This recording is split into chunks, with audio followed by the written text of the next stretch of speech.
10 ఏళ్ల నుంచి ఇక్కడ కేడీ ఉన్నాడు, అక్కడ మోడీ ఉన్నాడు. మోడీ మనకు ఐటీఐఆర్ కారిడార్ ఇవ్వలే. ఆనాడు సోనియమ్మ ఇస్తే రద్దు చేసాడు. మీ ఎయిమ్స్ హాస్పిటల్ 10 ఏళ్ల నుంచి ఇంకా గోడలక్కనే నిలబడ్డది. ఎంకన్నా ఎంపీ అయినాక కొట్లాడి నిధులు తెస్తే ఇవాళ పనులు అవుతున్నాయి.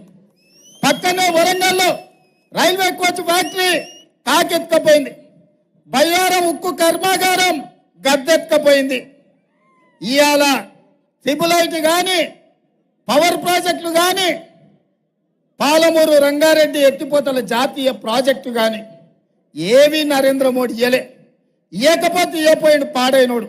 కానీ పార్లమెంట్లో ఏమన్నాడా? కాంగ్రెస్ పార్టీ తెలంగాణ పార్లమెంట్ తలుపులు మూసిస్తుందా? తల్లిని చంపి బిడ్డను బతికించారు కాంగ్రెస్ వాళ్ళు, ఇంత దుర్మార్గం ఉంటుందా అన్నాడు.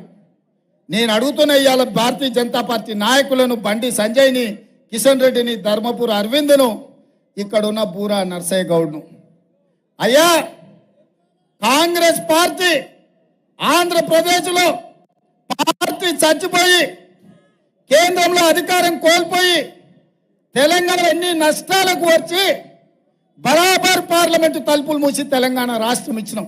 మా రాష్ట్రాన్ని అవమానించిన నువ్వు మా రాష్ట్రంలో ఓట్లు అడగనికి నీకు అర్హత ఉందా అని మోడీని అడుగుతున్నానే. మీరు ఒక్కసారి ఆలోచన చేయండి తెలంగాణ ఉద్యమకారులారా. నరేంద్ర మోడీ పార్లమెంటు సాక్షిగా తెలంగాణ రాష్ట్ర ఏర్పాటు ప్రక్రియను తప్పుపట్టి కాంగ్రెస్ పార్టీని దోషిగా నిలబెట్టి పార్లమెంటు తలుపులు మూసిందని చెప్పి మా కళ్ళ ముందు మాట్లాడుతుంటే మా కడుపు మండదా? నాకు, ఎంకన్నకు, ఉత్తమన్నకు పార్లమెంట్లో అని నేను అడుగుతున్నా. మా రాష్ట్ర అవతరణనే తప్పుపట్టిన నువ్వు మా రాష్ట్రంలో ఓట్లు అడిగే నైతిక హక్కు ఉందా? ఆయన తరఫున నిలబడ్డోళ్లకు బుద్ధి లేకపోయినా ఓట్లేసేటోళ్లకు లేదనుకుంటుండ్రా బీజేపీ వాళ్ళని నేను అడుగుతున్నా. అందుకే మిత్రులారా, ఇవాళ పాపం క్యామ మల్లేసి నాకు మంచి మిత్రుడే.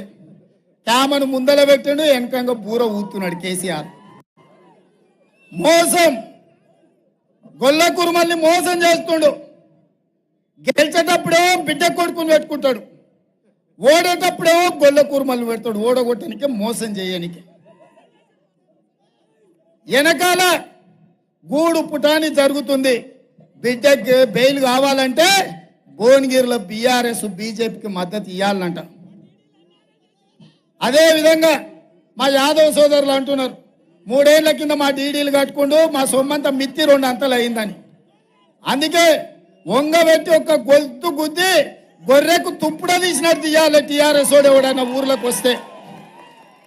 ఎంకన్నా చెప్పంగానే ఒక్క నిమిషం కూడా ఆలోచన చేయలే. మొదటిసారి ఎమ్మెల్యే అయినా టికెట్ అప్పుడు ఎంకన్ననే చెప్తే బీర్లా ఎల్లయ్యకు టికెట్ ఇచ్చినాం 50,000